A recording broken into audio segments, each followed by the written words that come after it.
কোরআন এবং হাদিস দ্বারা সর্বস্বীকৃত এবং এতে কোনো দ্বিমত নেই যে আল্লাহর বান্দাদের একের অপরের ওপর হক রয়েছে।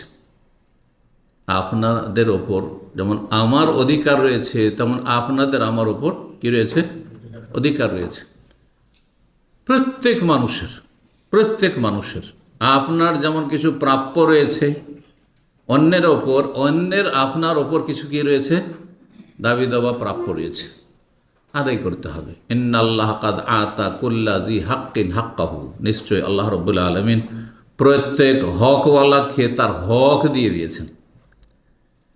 সেটা দিয়ে দিয়েছেন আল্লাহ রাব্বুল আলামিন, সেটা ভাগ বন্টন করে দিয়েছেন। আল্লাহ রাব্বুল আলামিন তার নির্দেশ দিয়েছেন যে তোমরা একে অপরের হকের অধিকারের খেয়াল রাখো এবং সেটা আদায় করো। হক নষ্ট করা হচ্ছে জুলম। কারো যদি হক নষ্ট করেন তাহলে কি করলেন? আপনি জুলম করলেন, অত্যাচার করলেন, অবিচার করলেন, আপনি অন্যায়কারী, আপনি জালেম। তাহলে আর আল্লাহর হক নষ্ট করার চাইতে বড় অপরাধ হচ্ছে আল্লাহর বান্দাদের হক নষ্ট করা। আল্লাহর হককেও যদি নষ্ট করি তো আল্লাহ রাব্বুল আলামিন ক্ষমা করে দেবেন। এখানে আর কোনো শর্ত নেই অতিরিক্ত। যদি আল্লাহর কাছে ক্ষমা চান তাহলে আল্লাহ ক্ষমা করে দেবেন। যদি আল্লাহ চান আপনার তওবা, আপনার ক্ষমা চাওয়া, আপনার ফিরে আসা সত্যি গ্রহণযোগ্য কিনা এটা দেখার বিষয়। এর নাম হচ্ছে তওবা ইস্তেগফার। কিন্তু বান্দার হক যদি নষ্ট করেন তাহলে আল্লাহ ক্ষমা করবেন না যতক্ষণ সেই বান্দা আপনাকে ক্ষমা না করবে। এবং এই হক নষ্ট করা সেটা বিভিন্ন দিক থেকে হইতে পারে, শুধু একটি দুটি দিক নয়। কারণ হক নষ্ট করা মানে অনেকে হয়তো সীমিত অর্থে বুঝছেন, কারো পয়সা মেরে নাও, কারো সাথে বেঈমানি আত্মসাৎ করা, জমি জায়গা ইত্যাদি ধরেন, এটা একটা। আর্থিক হক নষ্ট করা, শারীরিক হক নষ্ট করা, মানসিক হক নষ্ট করা। হ্যাঁ, শারীরিকভাবে হ্যাঁ কারো অন্যায় করলেন আপনি, মানসিক অন্যায় অত্যাচার করলেন, মানসিক কষ্ট দিলেন, অথবা আর্থিকভাবে আপনি অন্যায় করলেন। আপনি বিভিন্নভাবে এই অন্যায় অত্যাচার হতে পারে বা অবিচার হতে পারে বা হক নষ্ট হতে পারে, সবগুলিকে সামিল। এই জন্য বিভিন্ন হাদিসগুলিতে বিভিন্ন বিষয় তুলে ধরা হয়েছে। আল্লাহ রাব্বুল আলামিন কোরআনে কারীমের কয়েকটি আয়াতে এই কথাটি স্পষ্ট বলেছেন, ইন্নাহু লা ইউফলিহু যালিমুন। যারা অন্যায় করে, জালেম, যারা মানুষের হক নষ্ট করে অথবা সৃষ্টির হক নষ্ট করে, সৃষ্টির হক নষ্ট করে, তারা হচ্ছে জালেম। জি, এই জন্যই আপনাদের জানা আছে নিশ্চয় যে একজন মহিলা হ্যাঁ একটা বিড়ালকে কি করেছিল? বেঁধে রেখেছিল। মানুষকে নয়, একটা বিড়ালকে বেঁধে রেখেছিল। এমন পশু না, গৃহপালিত পশু যে তার গোস্ত খাওয়া যাবে, হারাম, গোস্ত হারাম, তাই না? এমন নয় যে গরু ছাগল, হ্যাঁ এমনও নয়, ওঠ না, এটা বিড়ালকে বেঁধে রেখেছিল।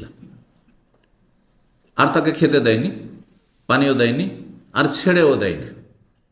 ঘরে বন্ধ করে অনেকে যারা শহরে বসবাস করে বিড়াল পোষে। কিছু লোক আজকাল ফ্যাশন হয়েছে বিড়াল পোষা। আমি তো শুনে আশ্চর্য হইলাম।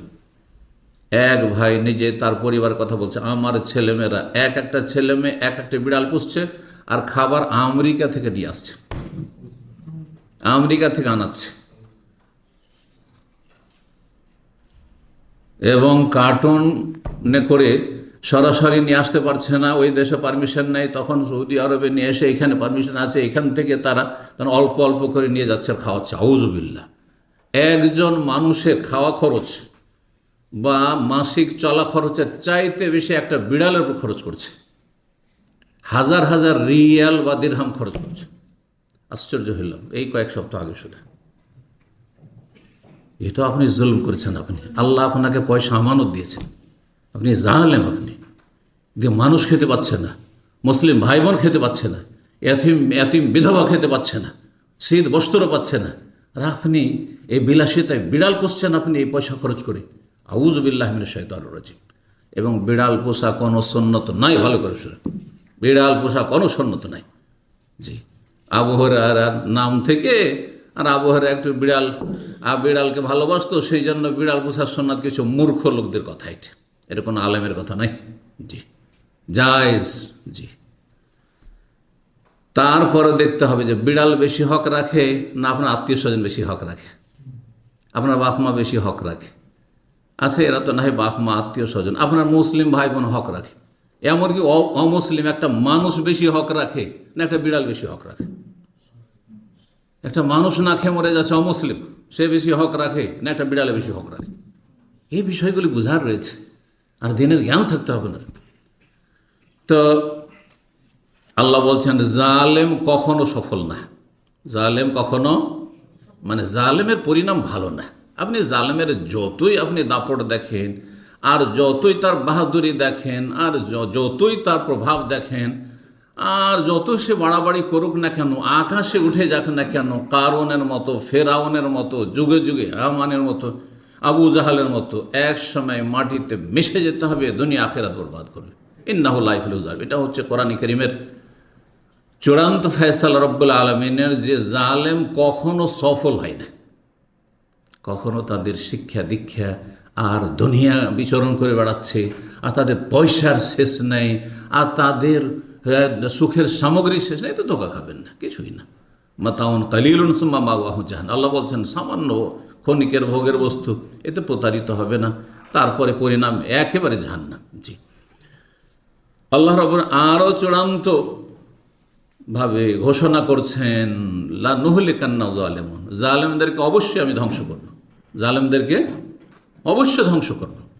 আপনি কারো মেরে খেয়ে নিলেন, আপনি কাউকে কষ্ট দিলেন, আপনি কারো কাঁধে পা দিয়ে আপনি ওপরে উঠে গেলেন, হ্যাঁ, যেমন আজকাল করছে, হ্যাঁ, পার্টনারশিপ ব্যবসা শুরু করলো, আর যার টাকা ভোগ করছে ও টাকা দিয়ে বেচারা আশা করে বসে আছে, টাকা আসল টাকাও ফিরিয়ে পায় না, লভ্যাংশ পাওয়া তো দূরের কথা, পরের কাঁধে হ্যাঁ পা দিয়ে লাফ দিয়ে উপরে উঠে গেলেন আপনি, মনে লাহনে কান্না জালেমুন, অবশ্যই জালেমদেরকে আমি ধ্বংস করবো, আল্লাহ বলেছেন রব্বুল আলামিন সূরা ইব্রাহিমে। সুতরাং কখনো জুলম করবেন না, মজলুম হওয়া ভালো জালেম হওয়ার চাইতে, কথাটি ভালো করে রাখবেন। যদি জুলমের শিকারও হইতে হয়, এটা জালেম হওয়ার চাইতে ভালো। যে জুলমের শিকার হলে আপনার দুনিয়ার কিছু ক্ষয়ক্ষতি হইল, কিন্তু আখেরাতের কোনো ক্ষয়ক্ষতি হয়নি আপনার, আখেরাতে আপনি বেনিফিট ওখানে পাবেন, হ্যাঁ, নেকি দিয়ে পেমেন্ট করবে আপনাকে। কিন্তু জালেম হলে আপনার নেকিগুলি আপনাকে দিয়ে জাহান্নামে যেতে হবে, অন্য কাউকে দিয়ে। সুতরাং কারো হক নষ্ট যেন আমাদের দ্বারা না হয়। আল্লাহ রাব্বুল আলামিনের যে আয়াতটি আল্লাহর হকের ক্ষেত্রে পড়েছিলাম, সূরা নিসা আয়াত নম্বর 36, রব্বুল আলামিন কি বলছেন? ওয়াবুদুল্লাহ ওয়ালা তুশরিকু বিহি ওয়াবিল ওয়ালিদাইনি ইহসানা, এক আল্লাহর ইবাদত করো, আল্লাহর সাথে শরীক করিয়ে, আল্লাহর হক। আর তারপরে যতগুলি যে 9টি হক রয়েছে এই আয়াতে, সবগুলি হচ্ছে আল্লাহর সৃষ্টির হক। আল্লাহ রাব্বুল আলামিন আমাদের প্রত্যেকের হক যথাযথভাবে আদায় করার তৌফিক দান করেন।